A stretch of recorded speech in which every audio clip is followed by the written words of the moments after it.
What's up mga konse? Napasok kami ni Uncle Celso din sa bahay niya. Yung pinakabata sa amin, yung mayaman daw. Mention na sa harap na ng school, mga tropa. Kami ng aso. Papakita niya ka sa amin yung ano, pinili niya ang JBL.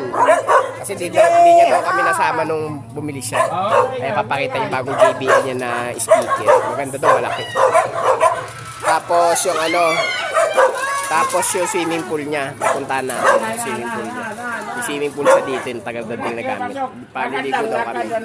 Ayan, dami aso. Oo, dami aso. Diba? Ito yung kubo niya. Uncle! Yan na, aso sa likod mo! Oh, ganda pala bagay yung uncle dito. Oh, diba?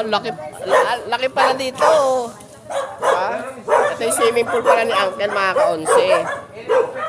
Diba? Laki pala dito, no? Ayun yung rooftop pala doon, no? So, dito uncle, dito. Dito kami. Dito yung ano niya. Yung swimming pool niya, mga ka-onse to. Yan nagagamit. Swimming pool, oh.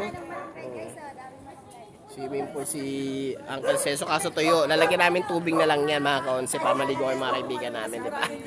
Diba? Abandonado na swimming pool na yan, mga ka-onse.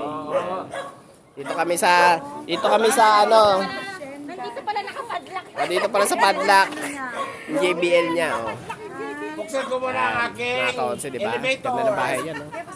Swimming pool, iba talaga pang mayaman pag mga swimming pool, no? Kailan kaya tayo hanggang panaginip na tayo magkaka-swimming pool, di ba?